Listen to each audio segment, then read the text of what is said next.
Welcome, everybody, to the very first episode of Airtime, a conversation with aviation professionals. I am Preston Holland with Prestige Aircraft Finance. I am a proud GLADA member, and when Christine asked me to host a podcast style, kind of looking towards doing some webinars that were not boring. I hate boring webinars, so hopefully this is not boring. A topic that a lot of people are curious about is aviation insurance. And there's a few things that are going on in the landscape right now that I think are interesting to talk about. And as we think about what does that mean for buyers and sellers and operators, hopefully this conversation is useful for you. So first up, we have Shannon Hope. Shannon is a broker, a finance, or not finance broker, sorry, that's what I do, is a insurance broker. And so we are pleased to welcome to the stream Shannon Hope. Shannon, welcome to Airtime. Thanks, Preston. Appreciate you having me. Yeah, this is exciting. So like I said in the intro, not boring. That's the whole point of this, is to not be a boring webinar. So excited. I know you and I have spoken a few times in the past and it's never been boring. So have been excited to get to talk to you. So tell me a little bit about yourself. What do you do? Who do you work for? Where do you live? All that kind of stuff. Sure. So again, Shannon Hope. Kassel Aviation Insurance. I'm a third generation aviation insurance broker and pilot. Been in the business for a little over 21 years. We specialize in corporate and commercial aviation. Don't really do any of the single engine or twin engine piston stuff. A lot of that has just gone towards an automated underwriting approach where you literally just plug numbers into a website and it spits out a quote. We do things the old-fashioned way, and so we just focus on that segment. And hail from Columbia, South Carolina. Columbia, South Carolina. That is a beautiful part of the world in the Southeast. So Shannon, tell me a little bit. I am a novice in aviation insurance. So talk to me the difference between a broker and an underwriter, right? So you're the broker, you're actually on the client facing side. Sure. What is it from a function standpoint that aircraft insurance broker does? So the aviation insurance broker is the intermediary between the client or the policyholder and the insurance companies. So the underwriter is the representative for the insurance company.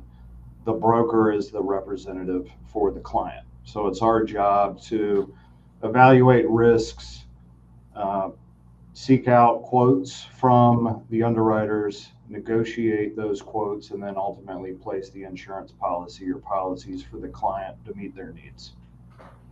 Yeah, very cool.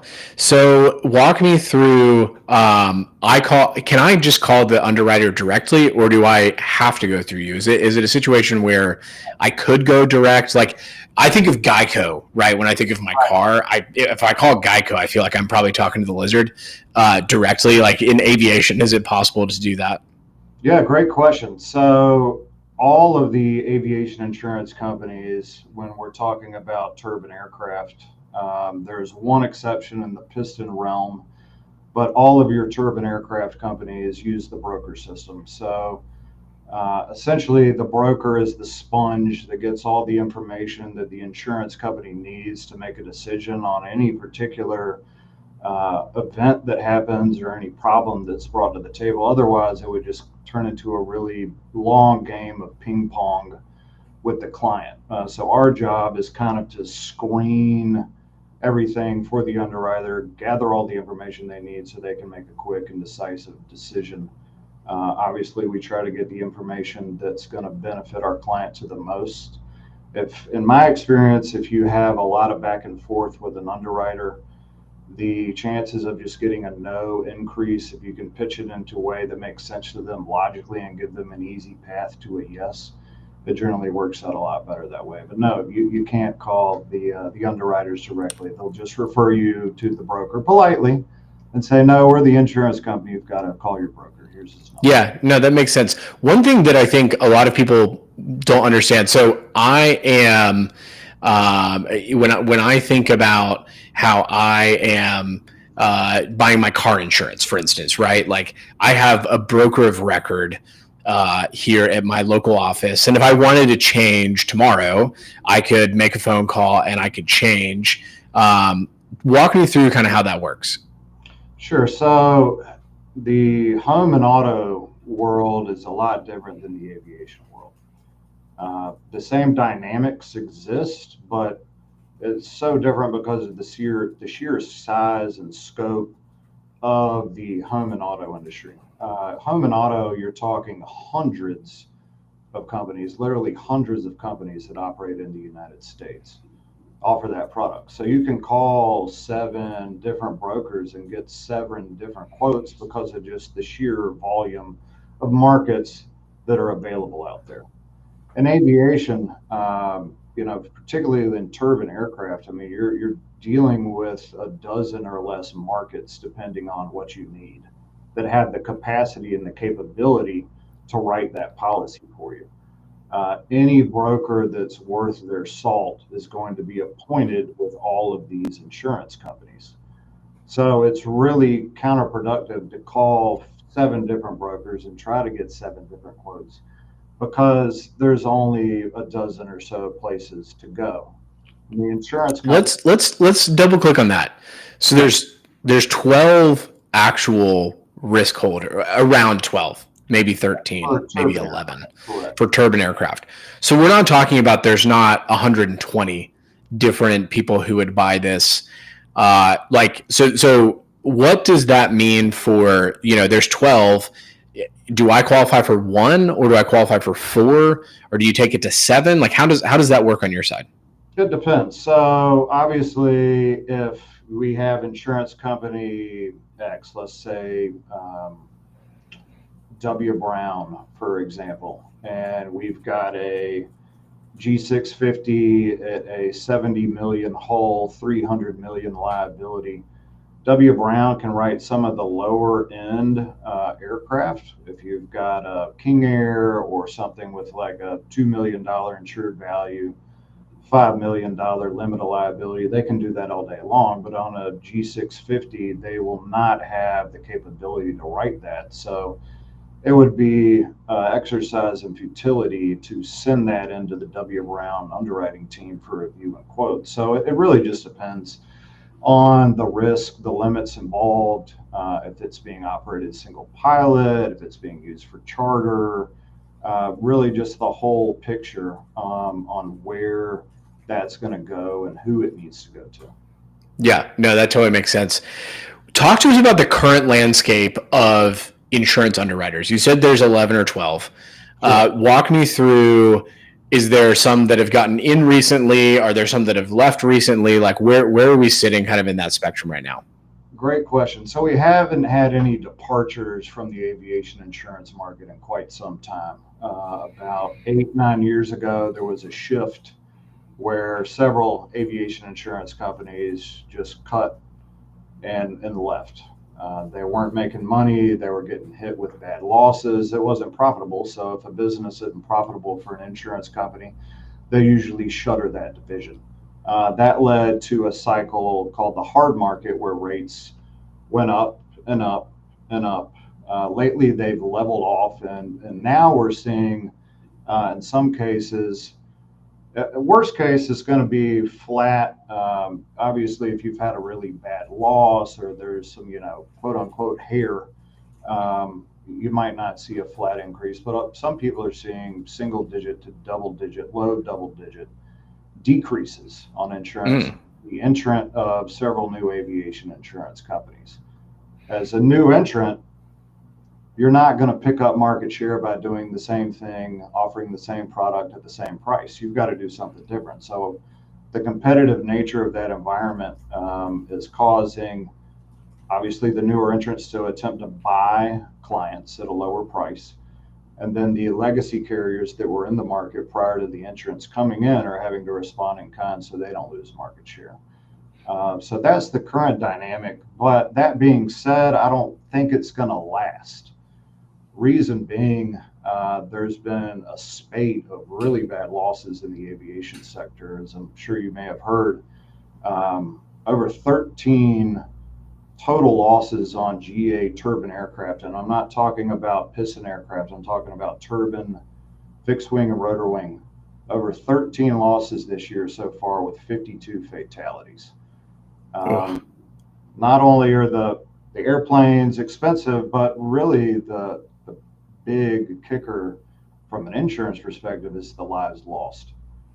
And is that domestic only? Is that U.S. based only? Domestic, U.S. only. Does domestic markets play in? Do international and domestic markets exist separately, or does a accident that happens in Europe affect my rate here in the United States?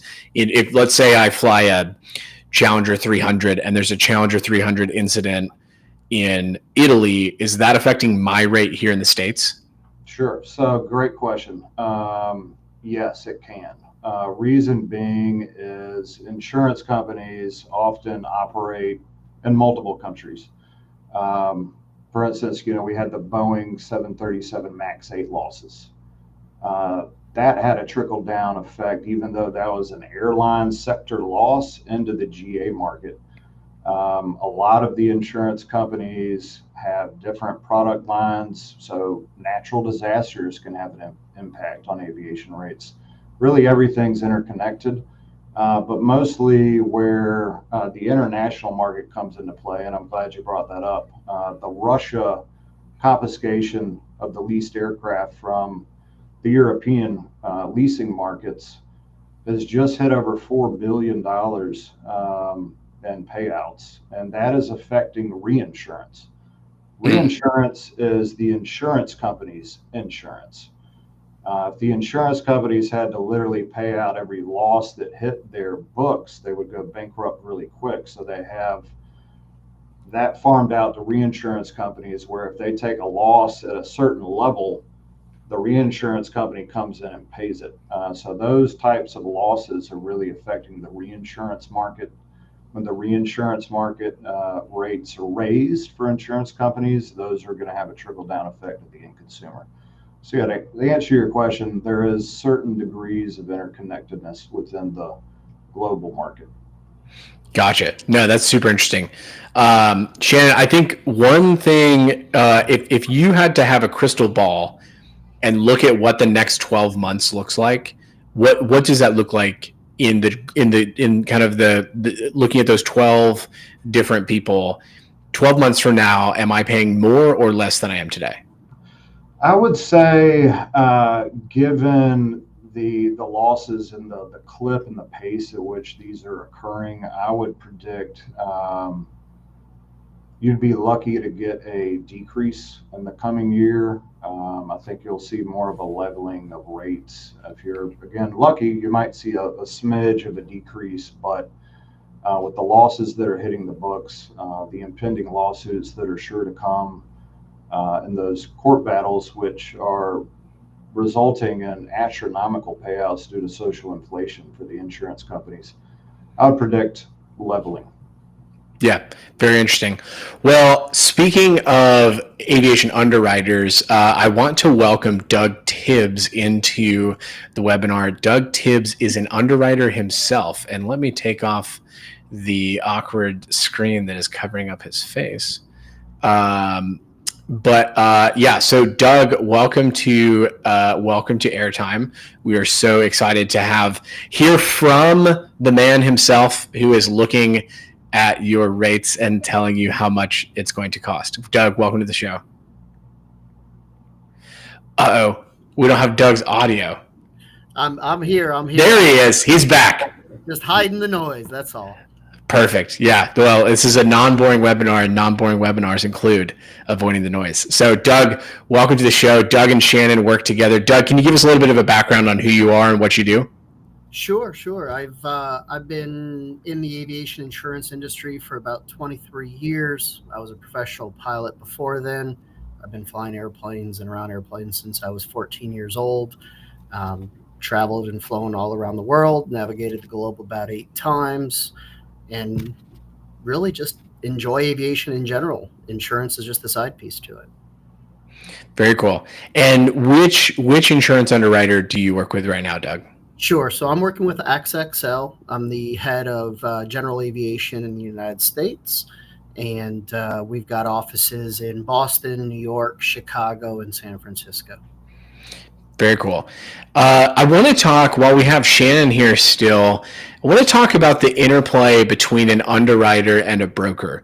So me as the customer, and me as the charter operator, or me as the flyer, me as the dealer, I deal with Shannon and I say, hey, I need insurance for XYZ aircraft. I'm going to fly it in XYZ way. And then Shannon comes back and says, this is how much it's going to cost. And I think, wow, that was magic. That was incredible. He must have thrown that into a giant AI and then it spit out a price. And, that was that, right? Talk to me about the relationship between the underwriter and the broker and how much kind of back and forth and relationship, and then who has autonomy to kind of do what. Walk me through that. And Shannon, feel free to jump in. Sure. No, aviation insurance is very different than any other insurance out there. Particularly, we get classified sort of like a car insurance provider or a boat insurance provider, where, to your point, it's just sort of system generated, right? And that's just not how aviation insurance works today. As Shannon provided, the broker is sort of the liaison between the aircraft owner or operator and us, the insurance company. And so the broker's job is to, and kind of the easiest way I put it is, if you have to go to court, you're going to use an attorney to help you represent you to the judge or the jury. Shannon's sort of the attorney in the process, and I'm the judge of the jury. And his job is to help provide as much information as possible about his client, then to bring it to me to make me want to write that account, and at the best price, the best coverages, the terms and conditions are all exceeding others. It's a very important relationship because as an aviation insurance company, particularly here at AXXL, each one of our underwriters could receive over 2,000 submissions a year. Wow, that's a lot. It's a lot. And it's not all within our appetite, right? So what the broker needs to do is kind of create and sell us on why that client fits in our appetite and why we want to underwrite it. And there's a lot of factors in that. And underwriting in aviation today, and it might change, but today it's still very much a hands-on, based on experience of the underwriter specifically, based on the experiences our company has had or the industry has had. And so we use a lot of models and data, but a lot of it can still be a gut decision from an underwriter. And so the relationship for the broker to help educate the value of the client and what they're doing above and beyond others is super important. Yeah, no, that's super cool. Shannon, walk me through, you are reaching out to somebody like Doug and you are saying, hey, this is what I want. This is kind of what I need. Walk me through kind of that process. Are you picking up the phone and calling Doug and saying, hey, Doug, I got this deal for you. Yeah, take a look at it? So the first thing that we're doing is putting together a marketing packet called a submission. That is our sales packet that we take to underwriters to sell the risk. So to sum it up, we ask a ton of questions to ferret out risk exposures that the insured might not be aware of because, like anybody else, they're not insurance experts. We are. So it's our job to pry and prod and get all of the I's dotted and T's crossed. From a simple standpoint, that might be asking about where the aircraft is traveling to make sure that the coverage territory of the policy marries with their exposure, or it could be looking at contracts to make sure that everything's in compliance from an insurance perspective. So we'll take that to Doug. I'll give him a call and say, hey, here's a risk. Here are the reasons why I think you should write it, whether it's, hey, great operator, no losses, ISBO stage 2 registration. They're operating newer equipment with underwriters like it's pro-flown. Everybody's doing training every 6 months. All of the factors that I think and he would think would make it a good risk. So the last thing that I want to do is waste an underwriter's time. If you develop a reputation for wasting time, you're not going to get a lot of your submissions looked at, and they're certainly not going to be looked at with any degree of seriousness. So that's my take on it. Yeah. Doug, walk me through what makes, I want to hear this perspective from Doug. And so, Shannon, I hope that the answer is positive. I would imagine that it is, but we'll see.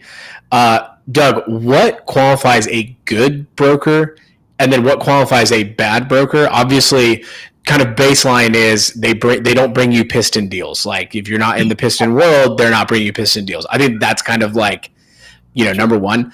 But when you think about what makes a good insurance broker that you want to work with, and then what are the downstream effects of working with a good broker versus a bad broker? Are they rising to the top? Am I getting a better rate? Am I getting an answer? Or do you have brokers that are on like do not answer the phone list? Like walk me through how you look out, because Shannon is awesome and he's a great friend, but he's one of many insurance brokers in aviation.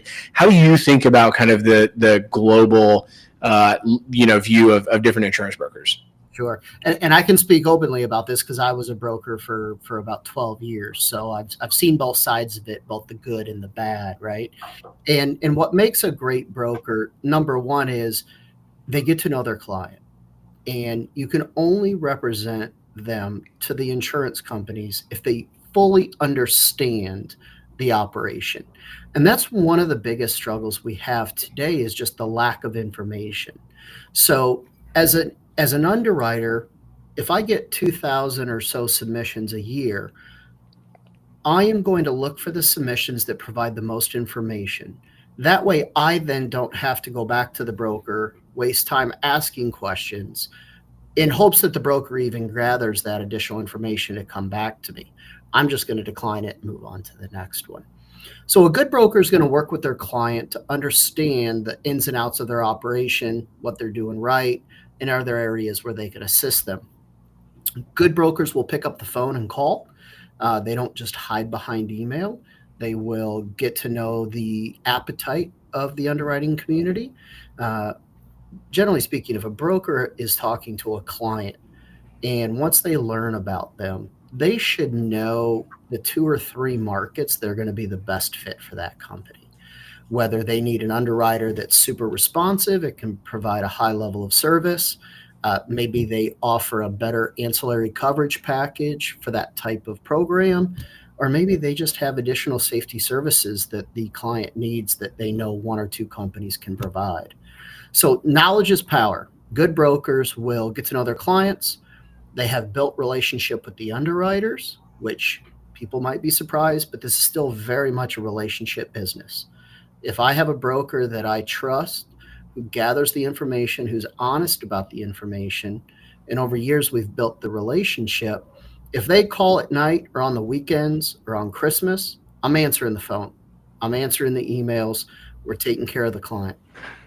There are certainly brokers out there that are not communicative. They provide limited information, and those folks, unfortunately, are not going to get the service. They're not going to get the best rates or the best coverages.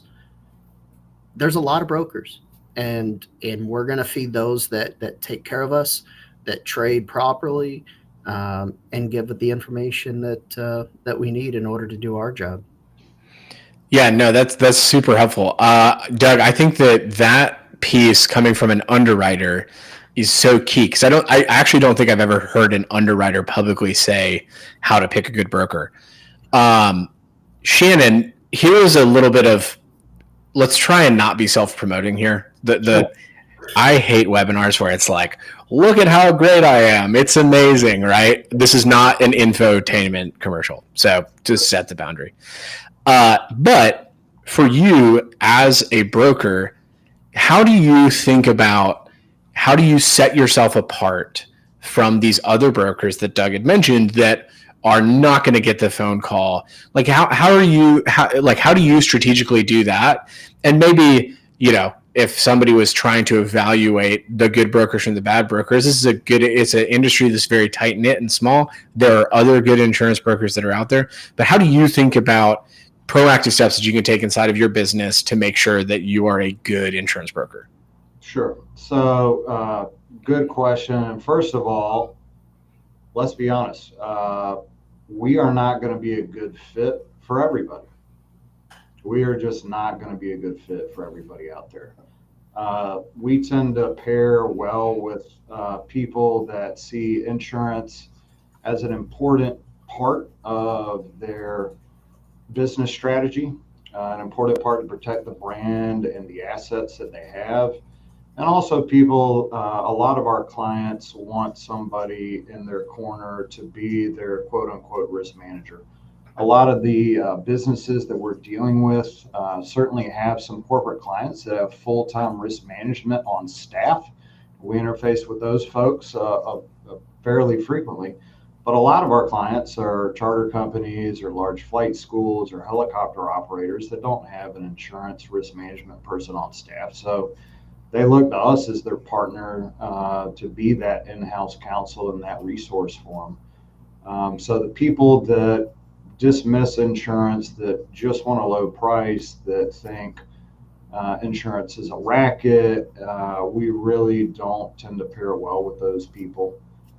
So for me, it's just really working with like-minded people who are going to appreciate the services that you provide. And again, that's not going to be everybody.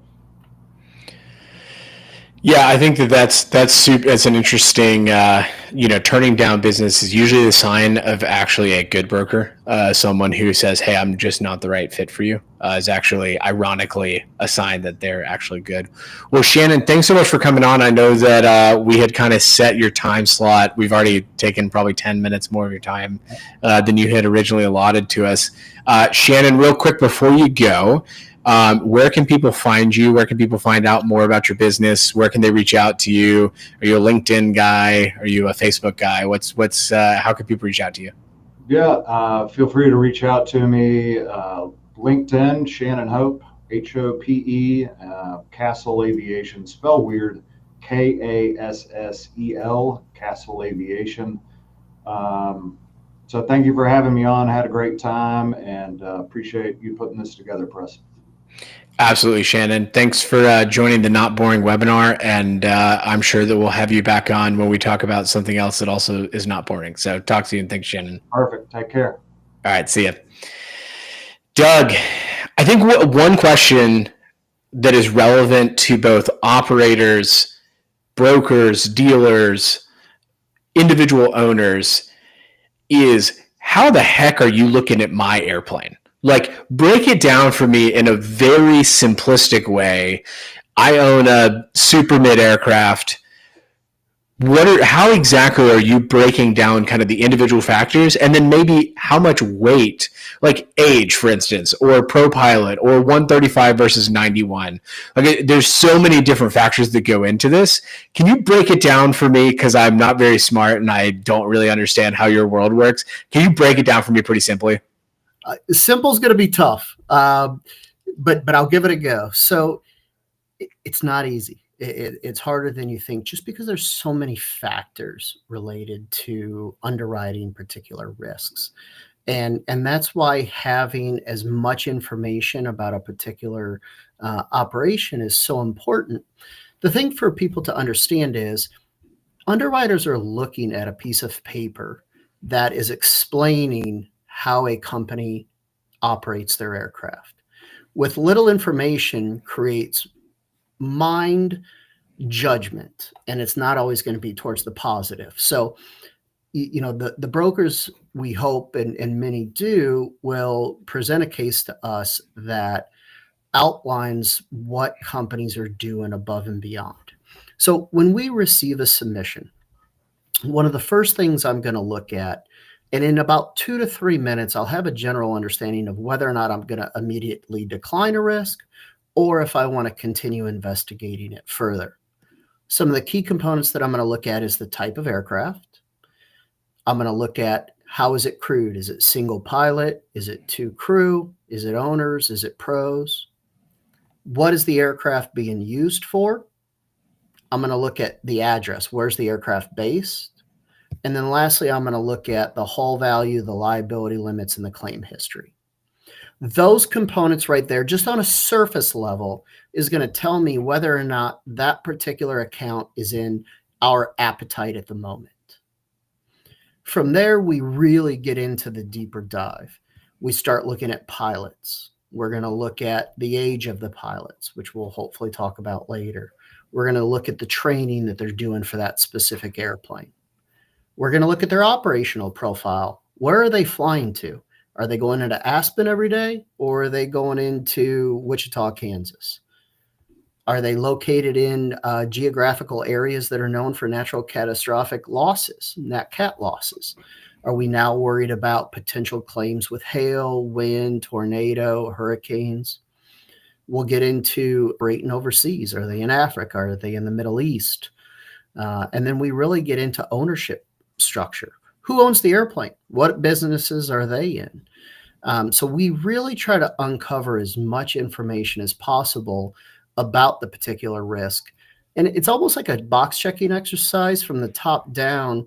If you ever get to a point where you're uncomfortable with something, maybe it's a question mark on pilots and training, that's when we're going to have to either make a decision on to go back to the broker, ask some more questions, or if we're uncomfortable, we simply decline and move on to the next one because we have so many submissions to look at.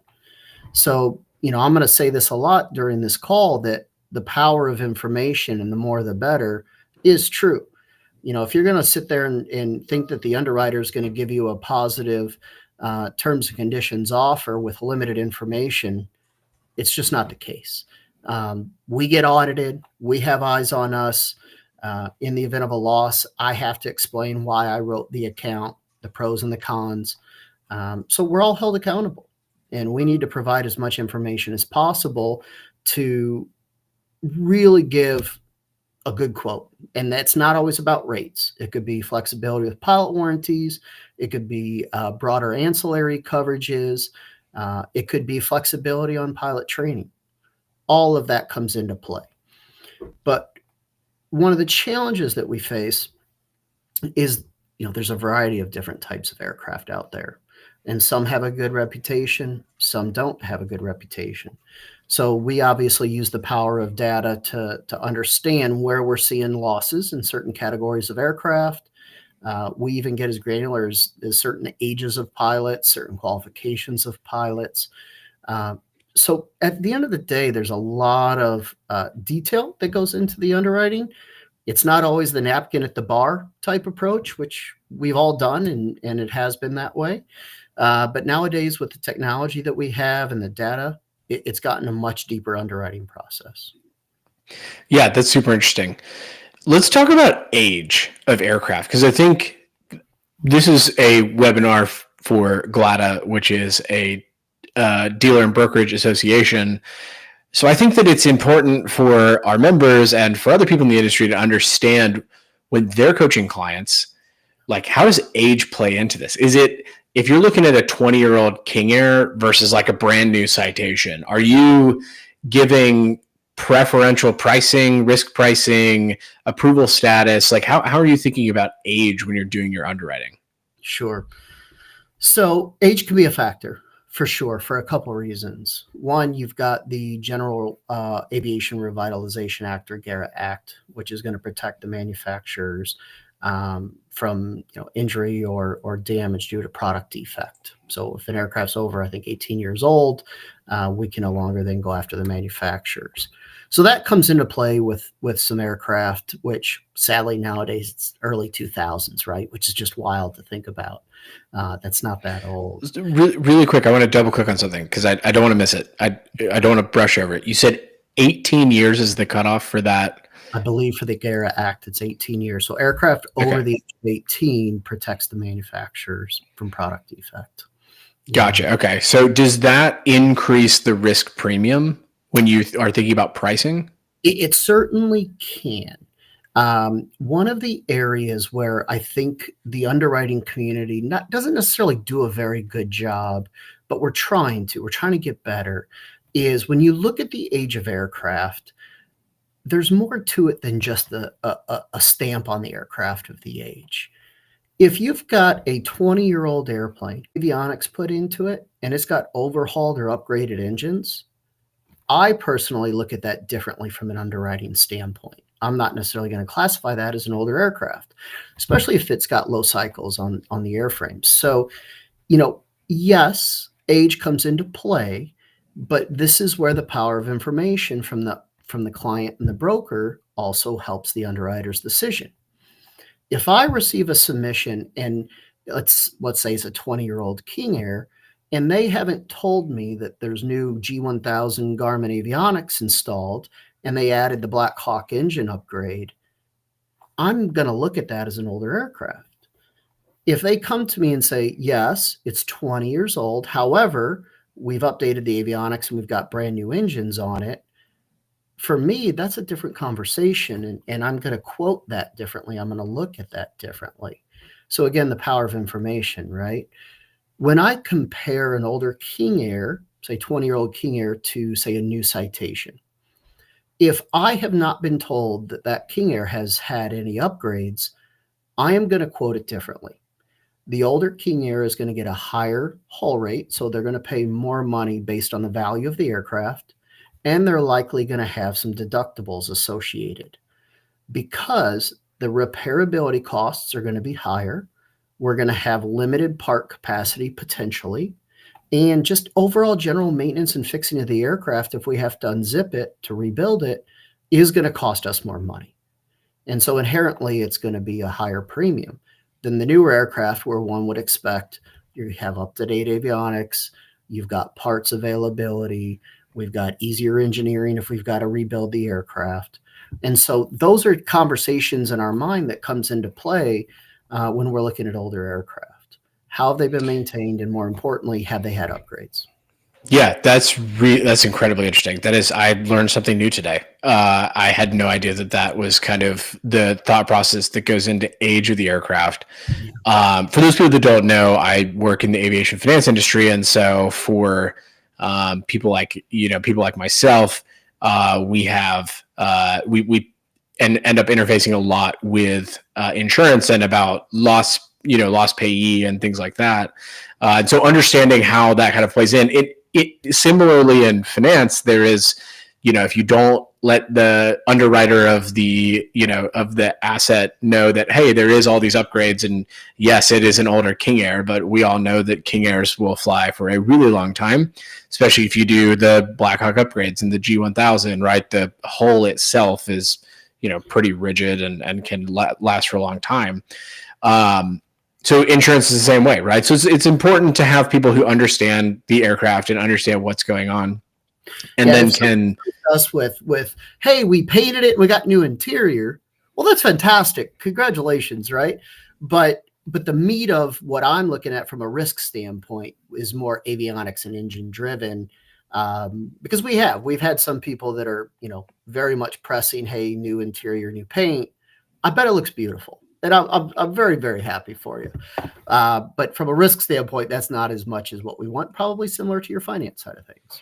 Yeah, exactly. I mean, it's what is the upgrades that are making the sales purchase higher versus what are the upgrades that are actually making the underlying residual value and the risk value different, right? Those are two different things.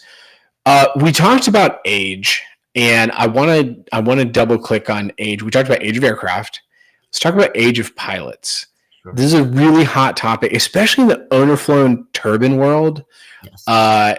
Dick Carl, who has written for a long time for Flying Magazine and a couple of other publications, complains about his insurance all the time. It seems like in every media magazine that you pick up, it's somebody complaining about being too old for their King Air or for their TBM or for their Premier or for their Citation jet. Let's talk about pilot age and how are underwriters thinking about that now, especially for kind of the high performance underflown folks. Absolutely. And it's a hot topic, right? Because with the baby boomers, right, we're at a point now where they're starting to get to that threshold age. But let's talk two-part. Let's change it up a little bit. Let's talk young and old. So for example, when I was 21 years old, I was flying a Cheyenne 2XL for a corporation in south side of Chicago. And it was a great opportunity. However, one of our competitors on the airfield that also had a Cheyenne 2XL also had a couple jets. And eventually, as a young pilot. You wanted to get into that jet world. And so I applied for an open position. And I had just gotten back from recurrent training 2 weeks prior and had a great relationship with the team. They wanted to hire me. I filled out a pilot history form.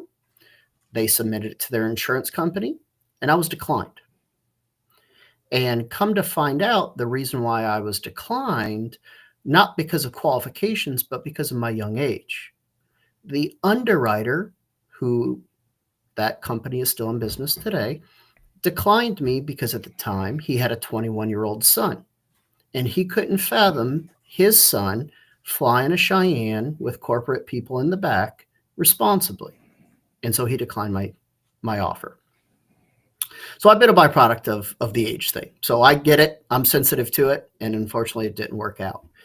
We don't often see the young ages coming into play. We're seeing it mostly in the older folks. And again, the baby boomer time. So right now, the threshold of conversation typically applies when you're 70 and over. Now, there are circumstances to that. So are you operating single pilot, or are you operating two crew? And then breaking it down even further, are you operating two crew PIC or SIC? Because that matters as you get deeper into the 70s. Now, every insurance company has their own likes and dislikes of age, and everyone has their own procedures and approach to it. No two risks are the same. No two scenarios are going to be the same.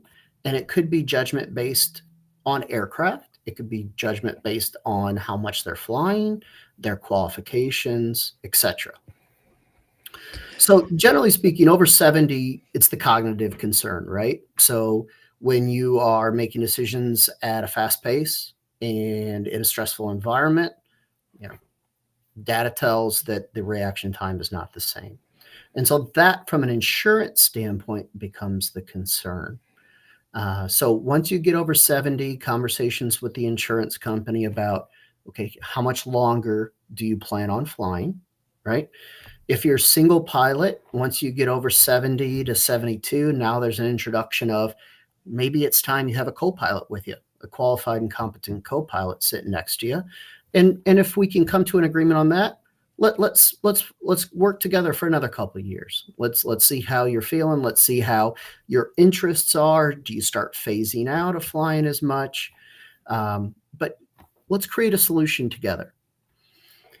That's super interesting. I think that that topic and conversation, especially even chief pilots, right? So yes. I have a client who their chief pilot aged out from their insurance standpoint, and their interesting next move was actually go fractional. So they said, we don't want to do this again. We're kind of at the tail end of our ownership. I mean, I don't think I wouldn't say that it's like a tailwind or a headwind to aircraft purchases, but it is a factor that people have to think. I want to bring on Phil Jordan, and Doug, I'd like you to stick around for a moment just so that because I think that there's some interesting concepts as we think about how it works for actual brokers and dealers and things like that. But I want to bring on Phil Jordan. Phil is with Central Flying Services. Phil has a unique background in that he is currently on the transaction side. He was previously an insurance broker. He's a legend in the industry. If you don't know Phil, he is a fantastic human being and incredibly smart and generous with his time. Phil, thanks for coming on. Welcome to Airtime. My pleasure. Thank you very much. So, Phil, I want to talk about, and while we have Doug here, I want to talk about inventorying airplanes, and from a dealer broker perspective, but maybe kind of an interplay here between you and Doug. How are you thinking? Like, you take in an inventory airplane and everybody wants you to not fly it, right? They're like, we want this on the ground in a hangar, like, don't do anything to it. If you're taking an airplane in, maybe you're a dealer and you have it in your possession and you have to have insurance on it or things like that for kind of that ecosystem of the world. How are you guys thinking of that? And Doug, maybe Phil, how are you thinking about that with your background in insurance? Maybe a little bit differently, maybe than some of the rest of our friends. These guys have a They don't like us flying them because when you fly it on a short period of time, your risk of loss goes up a lot more for a short period of time. So there's not that year to spread it out on. You get a very small premium on it. The fact that it helps us because we have a flight school, and by having a flight school, we have those in several other airplanes that we have in our fleet that we spread that risk over, so it helps the underwriter out just a little bit. But we do recognize that because we do recognize the need to be able to keep that airplane in the air, especially a turbine airplane. Is they're built to fly, they're not built to sit. So we like to keep them activated every month. Yeah, no, that's very interesting. Doug, when you get a request for an airplane that's going to be owned by, Did we lose you? oh, can you hear me? Are we all here? Yep. All right, sweet. Yeah. So Doug, Preston? when you have, Doug? I think, I'm not sure can you hear it? I guess you might not be able to hear us, Phil. We'll see if Phil's got his technology going. Doug, when there's an inventory airplane that's coming across your desk, walk me through how you're thinking about that. It's a good question. We do quite a few aircraft sales organizations, and when we look to partner with one, some of the things that we're looking at is the type of inventory. For us at AXXL, we're not necessarily looking for the piston sales organizations, more of a turbine focused company. The main thing for underwriters, where it's my company or another company that you're looking at, is one, where's the aircraft going to be parked? Is it going to be inside or outside a hangar? And is it going to be in an area where that aircraft is going to be available and open to weather issues, whether that be hailstorms, lightning storms, wind, tornado, hurricanes? Where's the airplane going to be parked? Because that's an immediate concern, because from an underwriting standpoint, we know that these aircraft are not flying a lot, nor do you expect them to. So where's our exposure where that aircraft is sitting on the ground? That's part one. Part two is who's flying the aircraft and what are their qualifications and when have they been trained in that aircraft in the last 12 or 24 months. That's a concern because a lot of aircraft sales organizations will use contract pilots to do the demo flights or to reposition the aircraft for the sale. And so understanding the type of pilots that they're putting in there from a qualification and training standpoint is probably the biggest one from an insurance company standpoint. Yeah, no, I think that's very interesting. Doug, this has been really great having you on Airtime. I think that it is a incredibly interesting thing to see inside the mind of an underwriter. I would say, where can people find out more about you? But frankly, I don't think you want them calling you. You probably want them calling someone like Shannon. Yeah. But if somebody does want to have maybe a question or two, where can they find out more information about you? Sure. I'm on LinkedIn under Doug Tibbs, TIBBS, or you can email me at doug.tibbs, TIBBS, at AXAXL.com. That is a mouthful of a domain name, but we will link that information in the replay of the YouTube video. Doug, thanks so much for having us. This has been such a pleasure. Don't call Doug because you're mad about your premium, okay? Let me just clarify this. If you're mad about your premium, please do not call Doug because he'll never come back on a webinar that I host ever again. I appreciate it, man. Have a great day. Thank you very much. Thanks, Doug. I appreciate it. Thanks for coming on. So Phil, in our last 10 minutes together, I wanted to talk through how you, as a buy side or a sell side broker with a background in insurance, how you're advising your clients to think about how to think about insurance when they're selecting an aircraft for their mission. Because typically insurance does not come into play until far into the transaction. In the event that something is transacting hands, how are you talking to your clients about insurance, and how are you using kind of that insurance broker hat to help them walk through that? Well, the thing that we do is it depends on the type of aircraft that I'm talking to a customer about. If it's going to be an owner flown airplane, insurance gets talked about day one. The qualifications of the client that wants to buy, their pilot qualifications, their age.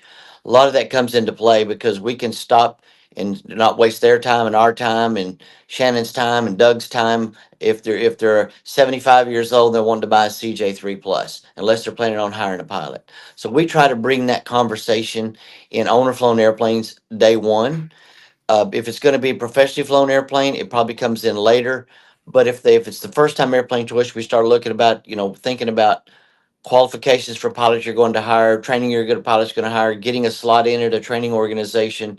Those are the things that come in. So yeah, it happens a little bit later, but it doesn't get skipped over till the very end like a lot of times it used to happen that way, especially in the market. The previous 5 years has been very, very difficult. It's gotten a little bit easier in the last year and a half. And it looks good for the remainder of this year and next year, except for the losses that we've had in the industry. Yeah, no, I think that's a really good outlook. Let's talk through kind of someone who's stepping up or stepping down.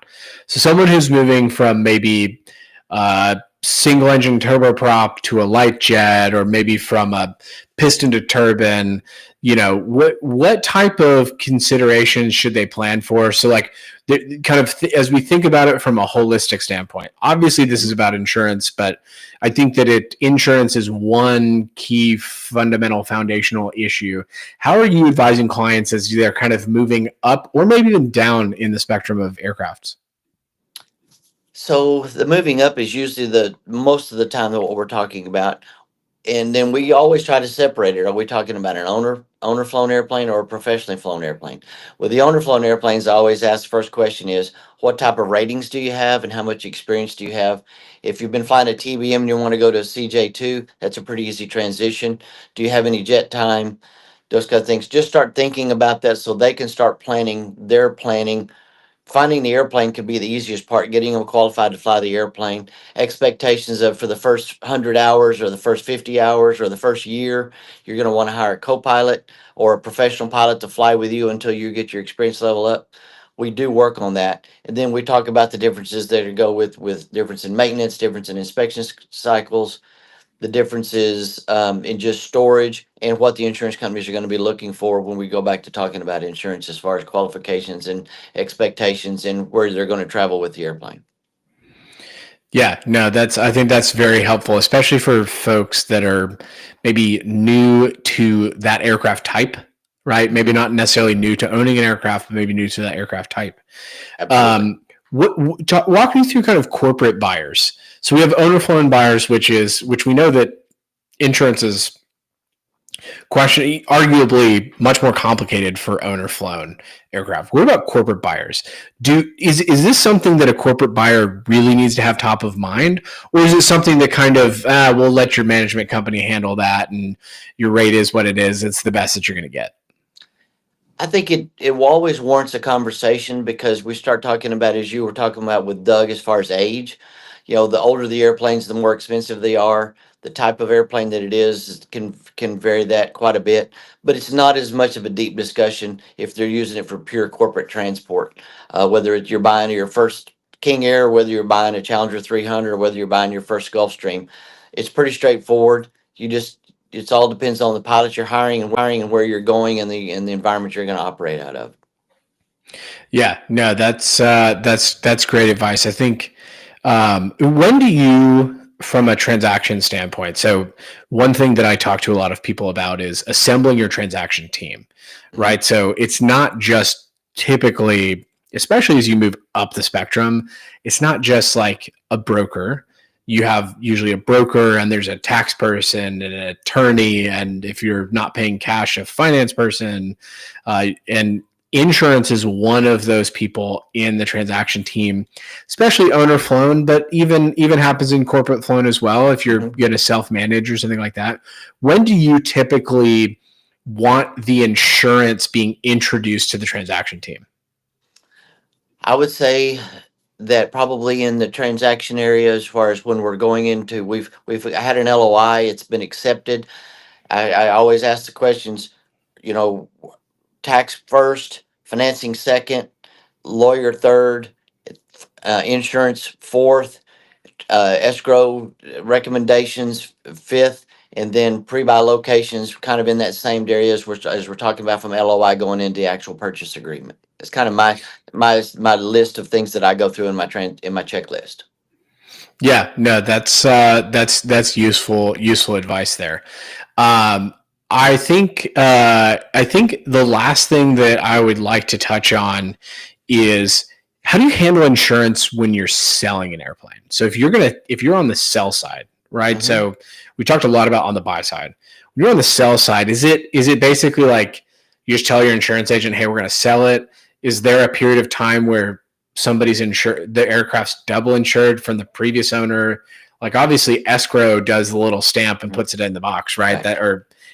I guess it's not technically anymore. They went digital like 6 months ago, but the conventional stamp it in the box. Sure. How do you help your sellers coach through the insurance, or is it even something they think about?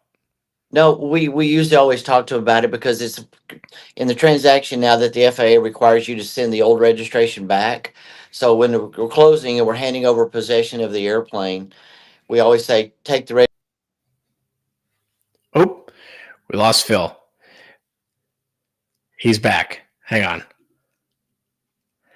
All right, we're back. We were talking about registration. Yeah. So once we pull that registration, it's time to cancel the insurance. We always ask those questions of, and this is what Doug and them would say, as long as there exists an insurable interest by one party or the other, that party needs to be insuring the airplane at a particular time.